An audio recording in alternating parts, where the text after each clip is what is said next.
la dernière partie de notre étude. Et nous voulons voir ensemble ce soir, eh bien, le prix du pardon.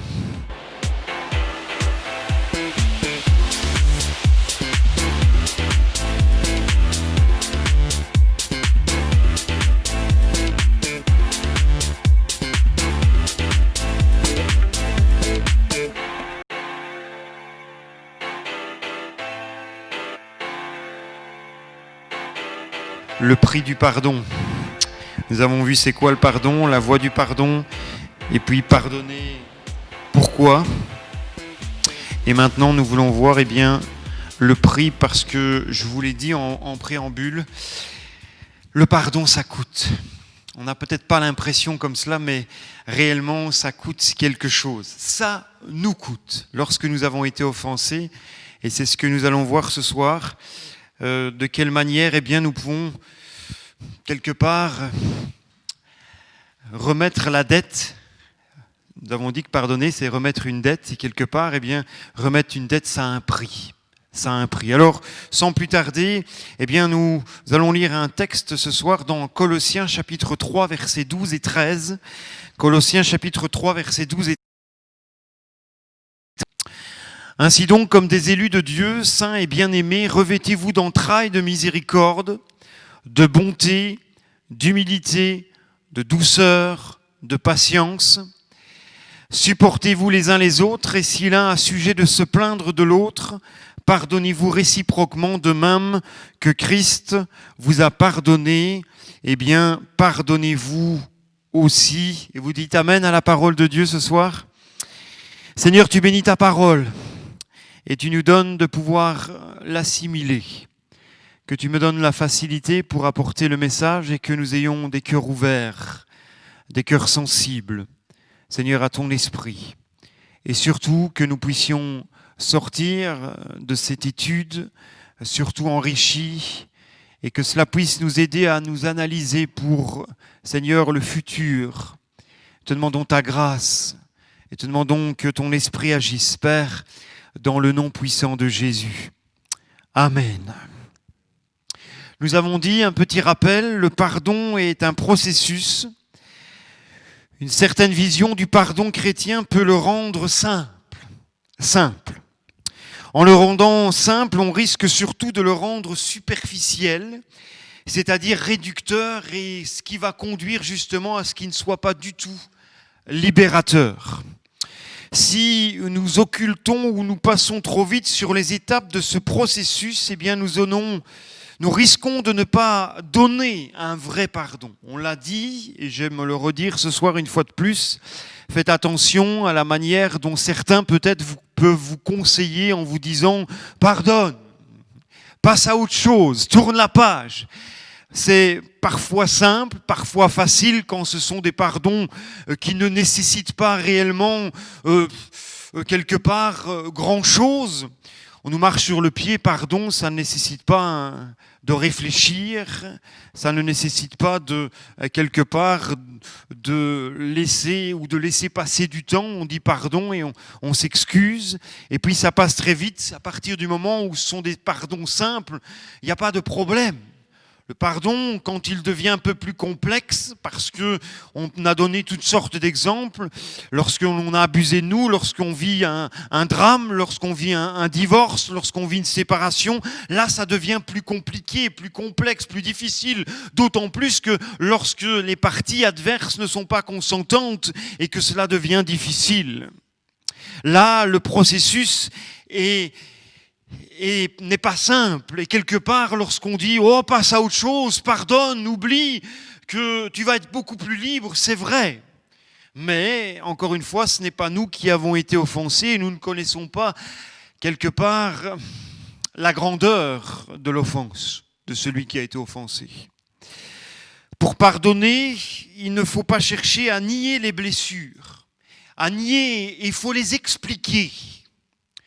Et quelque part, dans l'esprit chrétien, on aurait tendance à nier, ou en tout cas à réduire, à ce que ça soit réducteur dans ce que nous avons eu comme blessure. Il faut pouvoir les dire. Par exemple, dire oui, tu m'as blessé. C'est pas grave, on passe à autre chose. Sauf si réellement, au fond de nous-mêmes, c'est pas grave. Sauf si réellement, au fond de nous-mêmes, on arrive à passer outre. Et se dire, ok, il y a eu un petit couac, c'est un malentendu, c'est pas grand-chose, on passe à autre chose. Mais parfois, les blessures, mes amis, sont grosses, sont grandes, sont béantes. Et on ne peut pas passer d'une manière assez rapide. Et peut-être l'expliquer à d'autres et l'exprimer, oui, tu m'as blessé. C'est pas un mal de pouvoir expliquer ce que nous ressentons. Oui, tu m'as fait mal. On a tenté de choisir parfois d'éviter de sujet en disant c'est rien, c'est pas grave. Pour toi, c'est pas grave. Mais pour celui qui a été offensé, c'est grave. Pour celui qui a été quelque part, on a marché sur lui, c'est grave. Et quelque part, c'est difficile à accepter. C'est difficile à se dire ok, on passe à autre chose. Et donc oui, il faut pouvoir l'expliquer. Vous savez, passer au silence ou avoir un déni, c'est pas bon du tout. Nous l'avons dit à la deuxième étude, qu'il faut pouvoir exprimer notre colère. Nous avons le droit d'être en colère, et je le redis. Parce qu'il ne faut pas passer à côté. Il faut pouvoir dire les choses, et parfois, moi j'ai un caractère assez trempé. Vous l'avez certainement tous remarqué. Et donc, je peux passer très vite outre de choses qui ne me blessent pas, mais quand j'ai été blessé, je peux être très vite hargneux. Vous peut-être pas, mais moi oui. Et je peux très vite être hargneux. Et il faut parfois me laisser du temps. D'ailleurs, mon épouse le sait. Ça nous arrive de nous disputer dans tous les couples. Hein. Nous ne sommes pas des cas isolés. Et donc, je sais que lorsqu'elle va me demander pardon, il faut me laisser le temps. C'est normal. Et on ne peut pas presser l'autre. Disant, mais je t'ai demandé pardon, et parfois, elle aussi, il faut du temps. Parfois, je dis, mais je t'ai demandé pardon, qu'est-ce que tu veux de plus ? Vous saisissez ? C'est que parfois, il faut laisser le temps au temps. Alors, ça ne veut pas dire maintenant qu'il faut attendre des semaines, des mois, des années. Mais si l'autre a besoin d'un laps de temps, il faut pouvoir avec cette manière d'être. Mais ne pas nier les blessures, ne pas essayer de passer au silence certaines offenses. Nous nions la réalité de l'offense par peur de la souffrance. Alors on occulte le cœur brisé. Et en plus de ça, par-dessus quoi on va dire c'est pas grave, c'est rien du tout. T'as le cœur brisé, t'as le cœur en miettes, mais passe à autre chose. C'est facile ça quand c'est pas nous. C'est simple. Mais lorsque ça a vraiment touché d'une manière assez profonde, on ne peut pas passer à côté. On a aussi construit parfois, et nous l'avons dit, quelque chose autour de cette souffrance et on a peur de toucher au fragile équilibre des murs de protection que nous avons mis autour de nous. On se barricade, on fait des prisons et plus personne ne peut y entrer. Les murs de protection autour de nous. On habille les blessures du masque du mensonge. On prétend croire que ça va aller. Mais tant qu'on n'exprime pas ce que l'on a, ça n'ira pas. Vous savez, parfois, il faut que ça sorte. Et la meilleure des choses, c'est qu'il ne faut pas laisser sous silence de dire « c'est pas grave, ça va aller ». Même si ça va, quelque part, embêter celui qui nous a offensés. Parce que certains ont voulu, en disant je me souviens d'un témoignage d'une jeune fille, son frère, c'était l'âge de 3 ans et sa sœur avait été abusée. Et un peu plus tard, elle s'est mariée, et elle sentait qu'il y avait quelque chose qui n'allait pas. Elle ne savait pas expliquer. Alors elle se souvenait que sa sœur lui avait expliqué qu'un de ses frères, leur frère, avait abusé d'elle, de la plus grande. Elle avait 3 ou 4 ans et elle avait toujours quelque chose qui n'allait pas au niveau de ses relations, ça ne fonctionnait pas. Jusqu'au moment où elle est allée voir son frère, il était âgé. Il lui a dit « tu sais, c'est vieux, c'est du passé, ne t'inquiète pas avec ça, il faut passer outre de ça. » Ouais, c'est facile ça. C'est un peu pour dire, oh, il y a prescription. Il n'y a pas prescription dans ces cas-là. Et on ne peut pas passer au silence. Et elle n'était pas bien dans sa peau jusqu'au moment où, à l'âge de... Écoutez bien, c'est vrai, c'est un témoignage vrai, 70 ans. Est allée la voir en pleurant et en lui expliquant tout ce qu'il lui avait fait. Et vous savez que ça a été libérateur pour elle. Alors elle en a pleuré, elle aussi. Il n'a pas su aller aux actes parce qu'elle était trop petite. Mais il a abusé d'elle.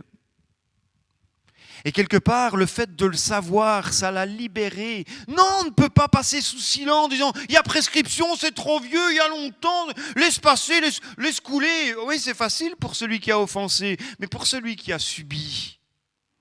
Vous saisissez ? C'est pas pareil. Et il faut pouvoir être compréhensif et se dire « attention ». Et parfois, eh bien... Encore un autre exemple d'un monsieur qui, à l'âge de 63 ans, est tombé amoureux de son épouse. 63 ans. Parce qu'avant, il avait été aussi abusé étant petit. Et il y avait un dysfonctionnement au niveau de sa sexualité, si bien que il s'est marié, il a été occulté, tout cela, il a essayé de comprendre ce qui s'était passé, ça n'allait pas dans sa vie jusqu'au moment où il s'est marié et à l'âge de 50 ans, il a eu sa première relation sexuelle avec un homme. Un homme. Alors le frère expliquait qu'il ne pouvait pas en parler à l'époque parce que les enfants n'avaient pas le droit au chapitre. Aujourd'hui, c'est tout à fait l'inverse. Les enfants, c'est eux qui nous font peur en disant « fais attention parce que tu me touches ». C'est le déséquilibre. Mais, et cet homme raconte que ça a été une catastrophe, sa vie, jusqu'au moment où le Seigneur l'a complètement libéré, délivré. Et il s'est réveillé un matin, il expliquait à son pasteur, c'est la première fois que j'ai vu mon épouse et j'étais amoureux d'elle. Vous imaginez ? J'étais amoureux d'elle.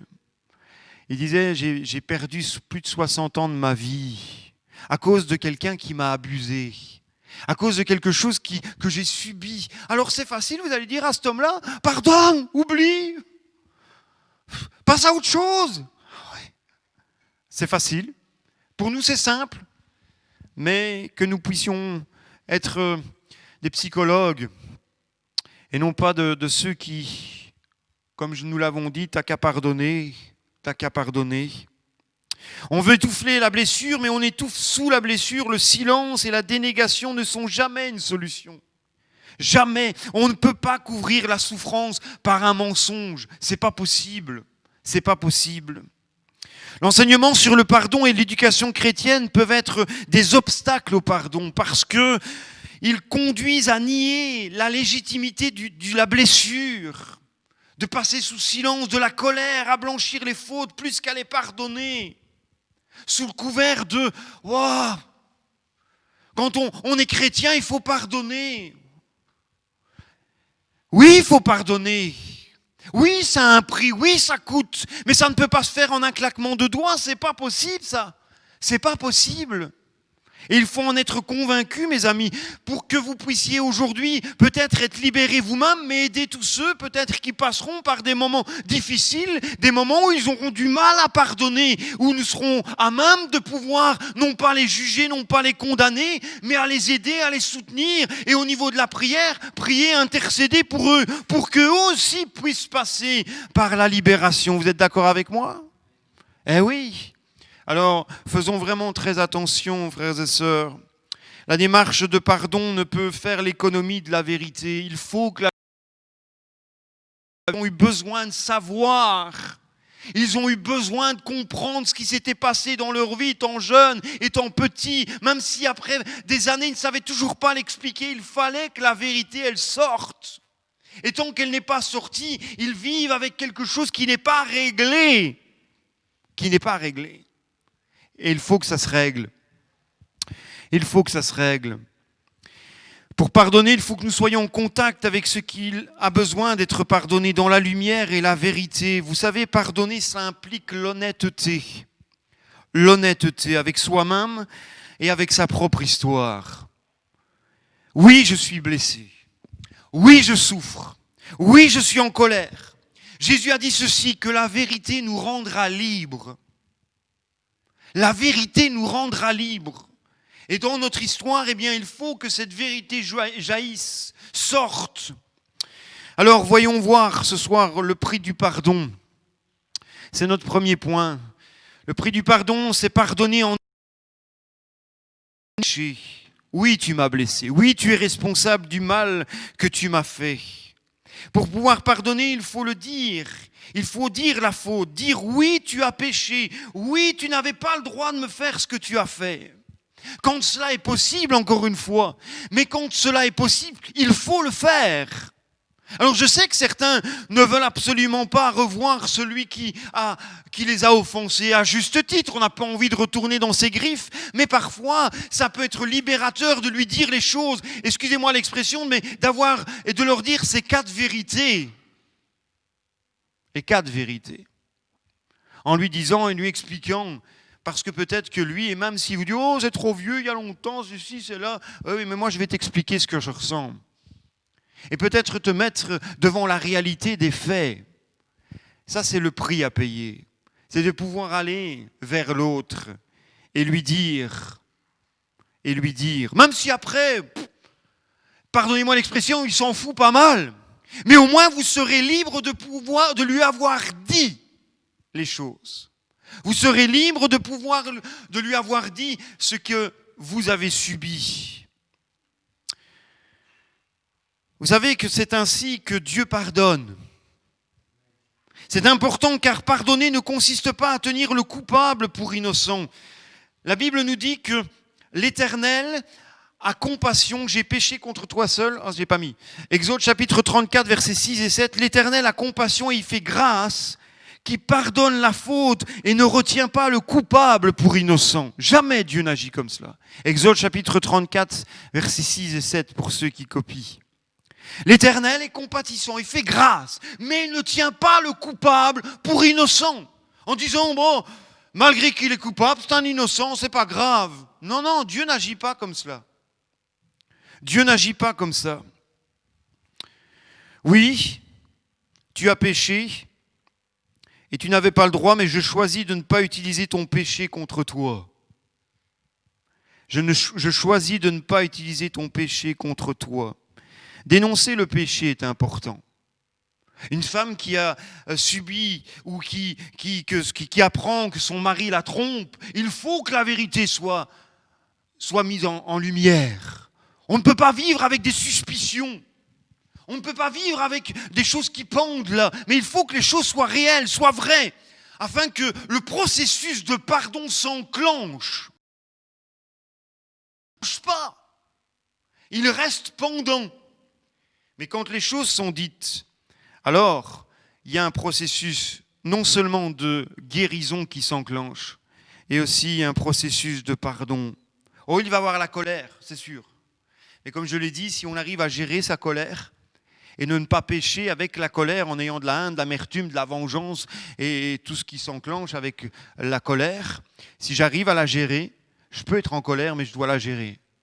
Et je ne dois pas permettre à ce que cette colère se passe au-dessus de tout et fasse des ravages et des dégâts. C'est comme dans un pays, on envoie un missile et au lieu d'apaiser les choses, l'autre pays envoie 2 missiles. Ça, c'est la vengeance.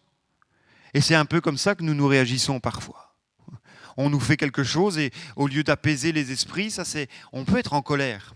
Les pays qui ont reçu un missile, ils n'ont pas dit « Oh, ben c'est chouette. Bon, ben non, on va riposter. Hein. » Non, non, ils ont été en colère, et c'est à le juste titre. Des innocents ont perdu la vie. Mais, qu'est-ce que je fais avec cette colère? Alors on envoie après des ambassadeurs pour essayer d'avoir la paix ou d'introduire une certaine de réconciliation. Oui. Est-ce que nous n'avons pas besoin aussi que parfois, eh bien, Dieu, en tant qu'ambassadeur, vienne parler à nos cœurs et calme nos ardeurs, plutôt que de passer et de déclencher une colère qui va conduire malheureusement à faire des grabuges et des ravages. Oui, beaucoup lui donnent raison et que ce n'est pas grave et qu'il peut recommencer. Ça, c'est ce que nous pensons. C'est ce que nous pensons. C'est un sentiment profondément enraciné dans l'âme humaine de croire que pardonner, c'est dédouaner trop facilement. Moi, j'aime vous dire que souvent, les gens vers qui l'on va, qui nous ont offensés et on dit ce qui n'a pas été, ou on lâche, on demande que la vérité soit, eh bien, ils sont touchés. Certains s'en foutent, mais au fond d'eux-mêmes, vous savez, ça travaille plus que ce que l'on ne croit. Et au fond d'eux-mêmes, il y a quelque chose qui s'est passé. Il y a quelque chose qui s'est passé. Il y a d'innombrables témoignages qui montrent qu'à un moment donné, eh bien, ceux qui ont offensé réalisent, par le fait et par le biais d'avoir été les voir et de l'avoir mis les choses devant eux, ont réalisé à ce moment-là le mal qu'ils avaient fait. Je me souviens, j'ai vu une vidéo, il n'y a pas plus tard, une semaine ou 15 jours, d'un homme au tribunal, et il y avait une dame qui était jugée. Et à un moment donné, cette femme avait renversé son frère ou avait tué son frère en voiture. Et cet homme a regardé cette dame qui était jugée et condamnée, parce qu'elle était en état d'ivresse, bref, je passe les détails. Et cet homme lui a dit « Je vous pardonne, madame. Je vous pardonne. » Et il a même dit « Je vais faire quelque chose, si vous permettez, monsieur le président. » J'en suis pas revenu. J'aimerais lui faire un câlin. Et donc, il est sorti de sa chaise et il lui a fait une accolade. La dame, elle est tombée en pleurs. Ah, le pardon, parfois, est beaucoup plus libérateur qu'on ne le croit. Je pense que même malgré sa condamnation, elle n'en est pas revenue. Et elle pouvait, à la limite, concevoir que ce qu'elle subissait comme jugement était logique. Et elle a mieux perçu. Alors, tout le monde ne sait pas faire cela. Et je le conçois. Tout le monde ne peut pas dire, Monsieur le Président, si vous permettez, même si elle a tué mon frère, mon fils, ma fille, je veux lui faire une accolade, je veux lui faire un câlin. Mais, vous savez, c'est comme cette dame qui un jour, une servante de Dieu qui prêchait et qui voit devant elle le meurtrier de ses parents. Je ne sais plus comment elle s'appelle, c'est Corrie ten Boom, je crois. Ouais. Et elle voit devant elle, elle prêche en évangélisation et devant elle, elle a le meurtrier de ses parents. Et alors on va lui dire, bon, t'as qu'à pardonner, c'est facile, hein, tu prêches l'évangile. T'as le langage rempli d'amour pour les âmes perdues. Ben tiens, en voilà une. Mais celle-là, elle est spéciale. Elle n'est pas du tout comme les autres. C'est celle qui a tué tes propres parents. Et elle avait une lutte. Et attendez, je ne suis pas là pour lui jeter la pierre. Elle avait une lutte au fond d'elle. Le Saint-Esprit disait, pardonne. Va prier pour lui. Eh oui, c'est pas évident. C'est pas facile, mais pourtant, c'est la vérité. Dieu nous conduira parfois à des endroits où on n'a pas envie et vers des personnes qui nous ont blessés, qui nous ont fait du tort, nous ont fait du mal vers eux pour prier pour eux.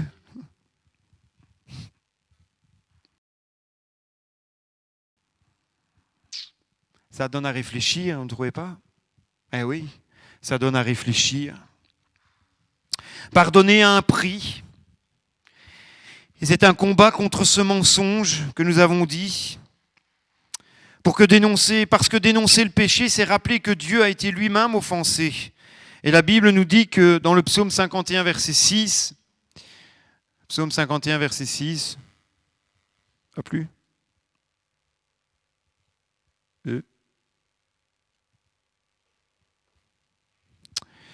J'ai péché contre toi seul, dira David. J'ai fait ce qui est mal à tes yeux, en sorte que tu seras juste dans ta sentence, sans reproche dans ton jugement. David est confronté à son péché, le meurtre d'Urie, l'adultère qu'il a commis, et nous savons que Nathan le prophète vient dire au roi que le Seigneur lui-même a été offensé. Dieu a été offensé. Alors même si il a commis toutes sortes de torts, de mal, néanmoins, eh bien Dieu dans cela a été offensé. C'est aussi par rapport aux fausses culpabilités que certains ont ressenti au fond d'eux-mêmes. Ils ont fait en sorte que la culpabilité retombe sur eux que plutôt sur l'offenseur. C'est surtout et souvent le cas de ceux qui ont été abusés sexuellement. Eh bien, ils prennent ça sur eux et se demandent si en fin de compte, c'est pas eux le problème. C'est peut-être eux qui ont cherché ça. Et ils se mettent une culpabilité sur le dos en supplément. Alors il faut rétablir la vérité. Il faut permettre et favoriser l'expression d'une juste colère qui est la colère de Dieu devant le péché de l'homme. Oui, Dieu crie avec toi contre l'injustice et le péché de ton offenseur. Et c'est ce que j'aime, c'est que Dieu ne nous laisse pas comme cela. Mais lorsque je crie, eh bien, il crie avec moi. Il est d'accord avec ce que je dis.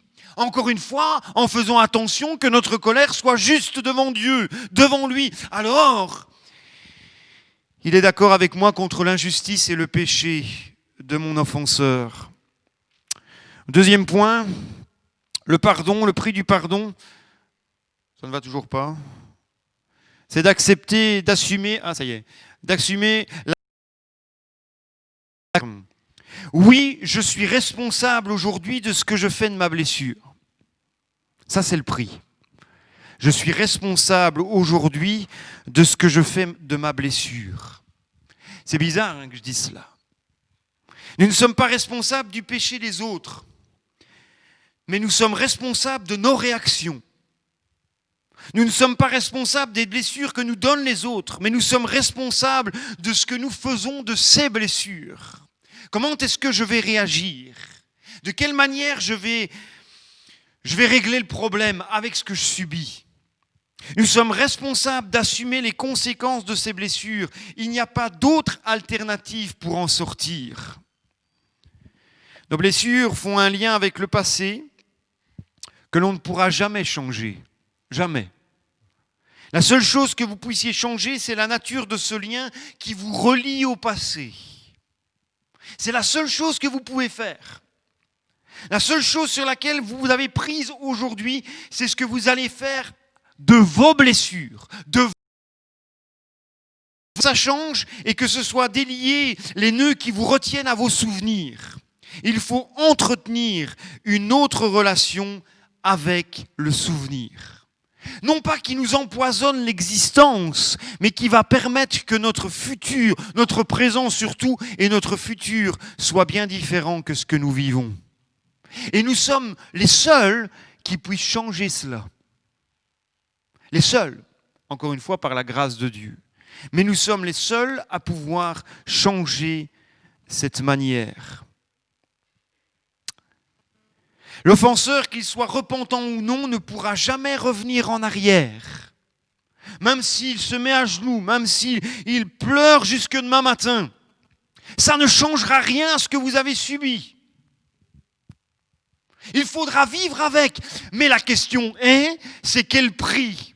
Quel est le prix pour que je puisse en être débarrassé à partir du moment où moi-même je fais le choix d'abandonner ou de laisser l'offense ou la blessure et de changer ma manière d'être ou ma manière de faire.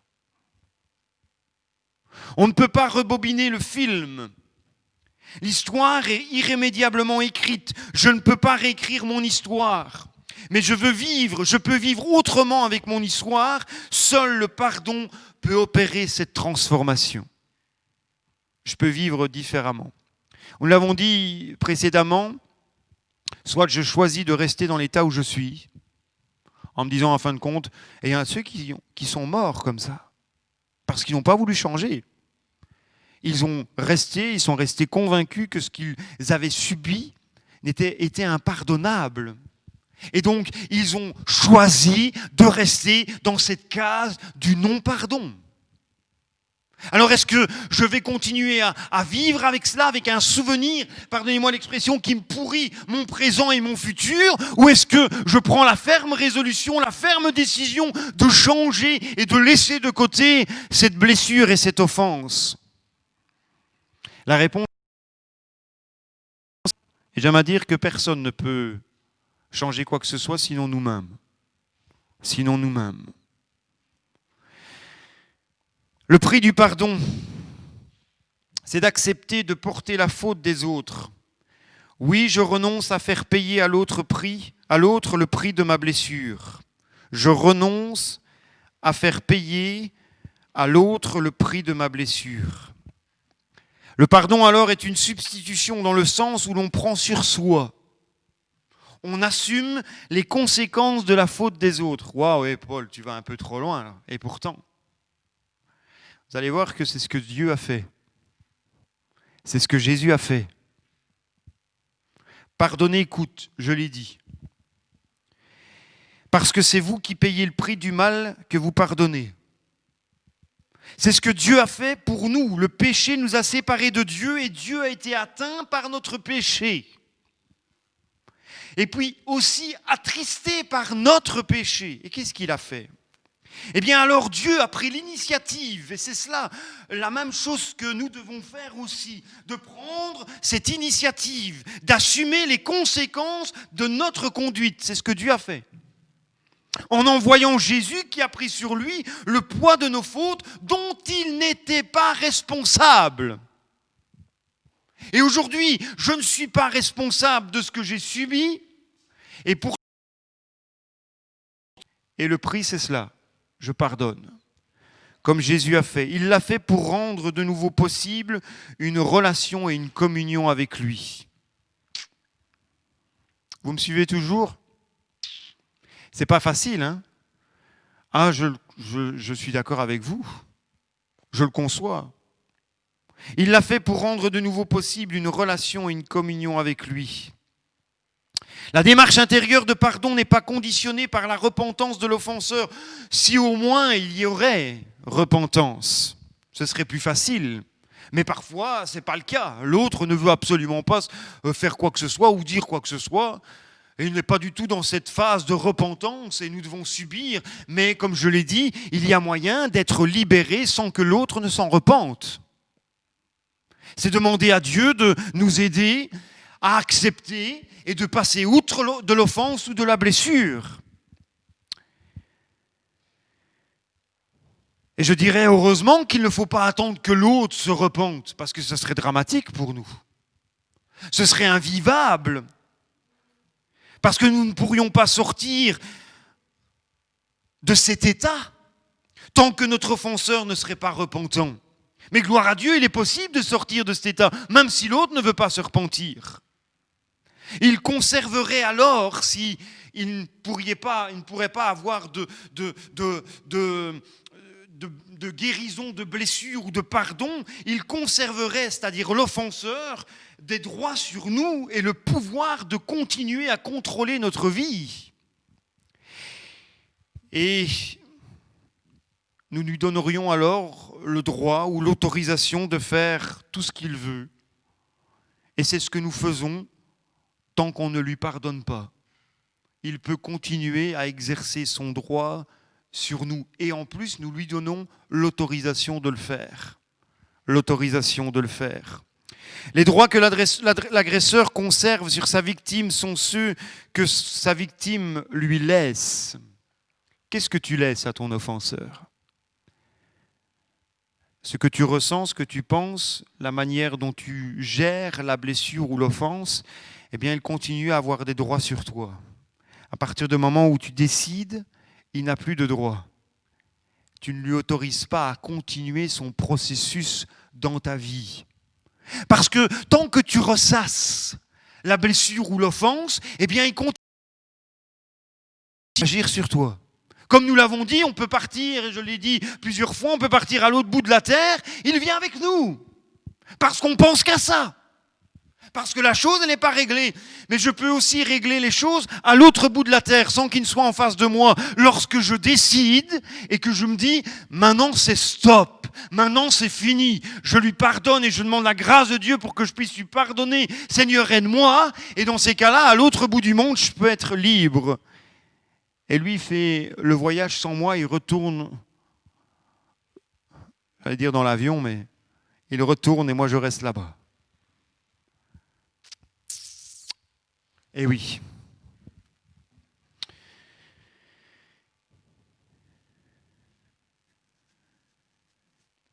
Vous savez, parfois on croit que c'est nous qui le tenons. Tenons notre offenseur parce qu'on ne veut pas pardonner. Ah, on le tient. En réalité, c'est pas vous qui le tenez, c'est lui qui vous tient. C'est lui. Et il continue, comme je l'ai dit, à exercer ses droits. En refusant de pardonner, j'accepte que l'autre contrôle encore ma vie.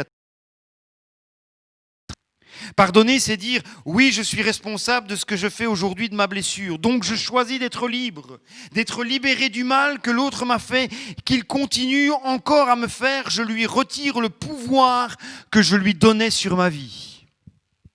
Je lui retire le pouvoir que je lui donnais sur ma vie. En devenant capable d'assumer les conséquences de la faute de l'autre, vous devenez acteur du changement. Vous devenez acteur du changement. Vous n'êtes plus une victime passive et résignée. Maintenant, je suis responsable de ma souffrance, de mes blessures, de ce que j'en fais. Maintenant, je deviens responsable des sentiments et des pensées négatives qui sont en moi et je choisis d'y faire face. Je choisis d'y faire face. Le prix du pardon. C'est notre 4e point. Il nous en reste 2 après. C'est pardonner en renonçant à se venger, à exercer sa propre justice. Nous en avons déjà parlé récemment. C'est dire quoi? Je dépose les armes. Je ne veux pas de la violence, je ne veux pas de la vengeance, je ne veux pas que la haine prenne le dessus. Les armes de la vengeance sont des liens émotionnels très forts en relation avec le passé. Je suis déprimé, je suis seul, j'ai mal, c'est sa faute, je suis tellement en colère contre lui. Vous ne voyez pas dans cette manière de parler à quel point cette personne vous détruit en parlant de la sorte. Elle continue son processus. Elle continue son processus. Elle continue à faire le mal par l'amertume, la colère, la rancune, la haine, la méchanceté que vous projetez sur elle et avec laquelle vous cherchez à la punir ou à le punir. Pardonner, vous savez, c'est confier à Dieu l'offenseur et son péché. C'est de se dire, Seigneur, moi je ne sais pas, j'ai du mal, mais je te confie celui qui m'a offensé et je te confie son péché. Je ne veux pas le porter. Je ne veux pas le retenir. Je ne veux pas le garder au fond de mon cœur, mais je te le confie à toi. Je te le confie à toi. Parfois, des personnes se sentent salies, souillées par le péché des autres, comme si elles le portaient en elles. Alors je choisis de me délier, me séparer de ce péché qui n'est pas le mien, mais qui opère en moi. Vouloir se venger, vous savez, c'est prendre la place de Dieu. C'est exercer la justice à sa place. Ah, et parfois je le dis, certainement que vous l'avez dit au Seigneur aussi, si j'étais à ta place. Si j'étais à ta place. C'est comme cet ancien boxeur qui disait, Seigneur, retourne-toi 3 minutes, que je lui règle son compte. Il était chrétien et il savait qu'il ne pouvait plus. Mais la chair est là et le vieil homme, il sait nager, comme on dit. Ancien boxeur qui est devenu chrétien et l'autre l'embêtait. Il dit, Seigneur, retourne-toi 3 minutes, que je lui règle son compte. La vengeance, plutôt que de laisser Dieu agir. Vous savez, Joseph va dire à ses frères, suis-je à la place de Dieu? Suis-je à la place de Dieu? Vouloir se venger, c'est un manque de foi dans la justice de Dieu. On n'est pas à la place de Dieu. Mais je sais une chose, mes amis, c'est qu'à chaque fois que Dieu voit un de ses enfants qui est offensé, il justifie et il aide, il soutient toujours. Et nous le voulons de l'état dans lequel nous sommes. Dieu justifie toujours. La Bible dit, et c'est Dieu qui le dit lui-même, « À moi la vengeance et à moi la rétribution », dit le Seigneur. Alors c'est vrai que moi je suis un éternel impatient. C'est vrai que le Seigneur règle les choses hier. Pas aujourd'hui, pas maintenant, hier. Ça c'est l'impatience de l'homme. Mais je sais une chose, c'est que Dieu a entendu et Dieu agira en son temps. Comme il l'a décidé, comme il l'a voulu. Non pas comme moi je le veux, comme je le désire. Mais comme lui, il l'a décidé. Mes amis, dira Paul Dans Romains chapitre 12, verset 19, « Ne vous vengez pas vous-même, mais laissez agir la colère de Dieu.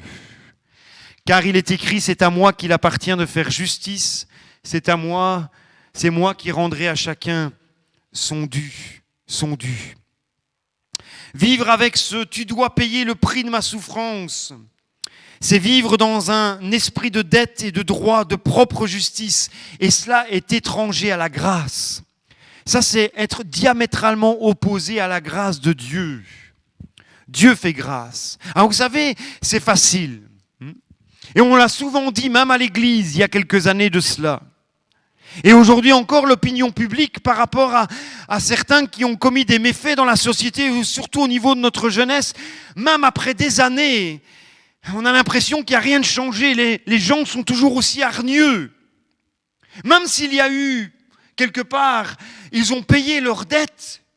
Je pense à un homme qui, il n'y a pas longtemps, est sorti de prison, qui a fait du tort à 2 jeunes filles, qui en a tué quelques-unes, qui était un bras droit de celui que l'on connaît. Et si aujourd'hui, cet homme venait à se convertir? D'ailleurs, il paraît que Claude Lelièvre s'est converti en prison. Je le sais de source sûre, d'un pasteur que je connais très bien. Vous imaginez un gars comme ça qui arrive à l'église, qui ne nous a pas fait du tort à nous-mêmes, on a déjà du mal parce qu'il en a fait à autrui. C'est pas vrai? Je me dis toujours, Seigneur, comment... Alors, je ne vous pose pas la question, moi je me parle à moi-même. Comment est-ce que je réagirais? Sachant que ce n'est pas mes enfants, mais que ça aurait pu être mes enfants ou mon enfant. Sachant que ce n'est pas à moi d'une manière directe qui s'est attaqué, mais à la société dans laquelle je vis, où règnent nos enfants. Et pourtant, je referme la parenthèse et je vous laisse à votre analyse. Je vous laisse à votre analyse. Le pardon, le prix du pardon, et c'est notre 5e point, se demander pardon à Dieu pour les péchés commis en réaction à nos blessures. Oui, je suis amer. Oui, je suis habité du désir de vengeance. Oui, je pleure sur moi. Je sais que c'est difficile à entendre, mais dans les blessures, je me trouve confronté à mon propre péché. Parce que quelque part, quand je veux me venger, c'est un péché. Quand j'émets de la méchanceté, c'est un péché. Quand j'ai de l'amertume dans l'âme, je suis en train de pécher. Quand j'ai le désir de punir, je commets un péché. D'ailleurs, qu'est-ce que à Caïn? Le péché se couche à ta porte, mais toi domine sur lui. C'était légitime. Alors encore une fois, 2 sacrifices.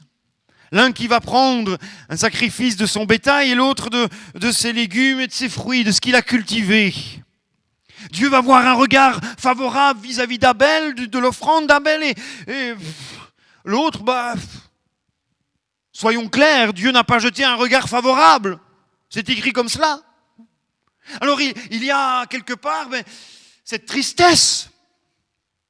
Peut-être Caïn s'est-il mis en colère en disant « mais c'est pas bizarre ça, fait que qu'est-ce qu'elle a de plus l'offrande de mon frère, c'est quand même 2 autels parfaitement identiques avec peut-être le sacrifice qui est différent. » Et Dieu connaissait le cœur de Caïn. Il savait que s'il agissait bien, et qu'il aurait pu, c'était normal d'être attristé. Et Dieu ne lui dit rien sur sa tristesse, sur sa colère. Mais le problème, c'est qu'il n'a pas bien géré sa colère, ni la tristesse. Ça l'a envahi et il a commencé à avoir de la rancune, de la rancœur, non pas vis-à-vis de Dieu. Et pourtant, sur qui il aurait dû en vouloir? C'est à Dieu, pas à son frère. Qu'est-ce qu'il en pouvait, lui, Abel? Il a offert un sacrifice. Et pourtant, c'est son frère qu'il va tuer. C'est étrange. C'est étrange. Alors, voyez-vous, au départ, ça paraît légitime, c'est normal, la tristesse est là. Mais le problème, c'est que il a mal géré cette tristesse, cette colère, et elle l'a envahi de sentiments de meurtre. C'est ça. Ça l'a envahi d'un sentiment de meurtre. Eh oui. Voilà parfois ce que je découvre en moi. Vous savez, on peut, et souvent on l'entend, avoir des voisins tout à fait charmants. Mais vraiment charmants. Et puis on apprend que le père a tué tous ses enfants et sa femme. Et pourtant, quand on entend à la télévision, c'était des gens charmants. On ne sait pas ce que l'homme peut faire. Vous savez, parfois, et quelqu'un a dit, connais-toi toi-même. Et je suis sûr qu'on ne se connaît pas assez. On est capable du meilleur comme du pire. On peut être aujourd'hui tellement bon et demain tellement méchant. Et tant qu'elle n'est pas sous le couvert du Saint-Esprit et retenue par l'action de Dieu, la puissance de Dieu et la présence de Dieu, eh bien, nous pouvons, si nous sommes en dehors de cette volonté de Dieu, de cette présence de Dieu, faire les pires choses que l'on n'était même pas censé ou croire capable de les faire. C'est ça le pire. Et voilà ce que je découvre en moi. Je découvre aussi que je me suis attaché à ces blessures, que j'ai cherché à en tirer des bénéfices secondaires par la dramatisation ou la victimisation. Pardonner, c'est aussi entrer dans une démarche de repentance, confesser son propre péché et y renoncer. Y renoncer. Ça a un prix. Ça coûte. Ça coûte. La repentance est profondément libératrice parce qu'elle nous replace dans la vérité d'aujourd'hui et nous rend responsables du changement. Alors je l'ai dit, je ne peux pas changer le passé, mais je peux, avec l'aide de Dieu, changer mes pensées et mes sentiments. Je peux, avec l'aide de Dieu, changer mes fonctionnements. Mes fonctionnements. Je reconnais que je n'ai pas le droit de rester amer envers ceux qui m'ont blessé. Je veux leur faire grâce. Encore une fois, je prends la ferme résolution de le faire. C'est demander à Dieu de m'accorder la grâce de remplacer mes réactions naturelles par le fruit de son esprit. Par le fruit de son esprit. Galates 5, 22. Et je termine avec ce point. Le prix du pardon, c'est pardonner par un acte de foi. Un acte de foi. Les personnes doivent se dépouiller, abandonner ce qui est alimenté ou ce qui a alimenté leur vie et leurs pensées.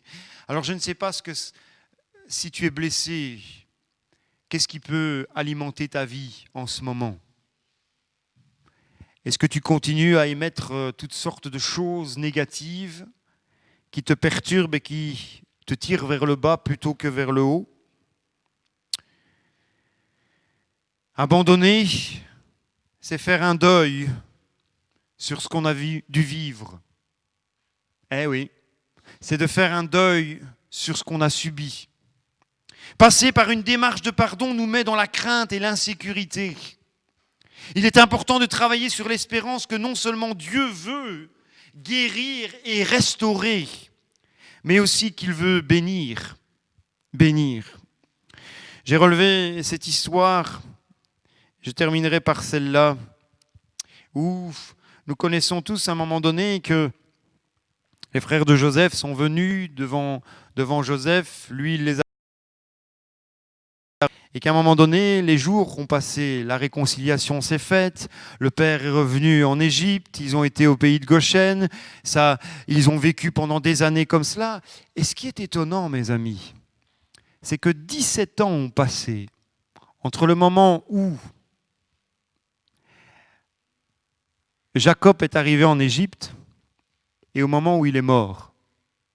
17 années. Et quand on sait cela, on se dit, bon, ça y est, on aurait pu dire, il y a prescription, c'est fini. Joseph, lui, il avait oublié, c'était terminé pour lui, le pardon était accordé. Mais pas pour ses frères. Pas pour ses frères. Et regardez avec moi ce texte qui dit ceci. Quand les frères de Joseph virent que leur père était mort, ils dirent, si Joseph nous prenait en haine et nous rendait tout le mal que nous lui avons fait. Et il fit dire à Joseph, ils ne sont même pas déplacés eux-mêmes. Ils avaient les chocottes. Ton père, c'est faux ça. Ça c'est faux. Je suis persuadé que c'est faux. Cet ordre avant de mourir. C'est faux, vous savez pourquoi? Parce que tout le monde était là.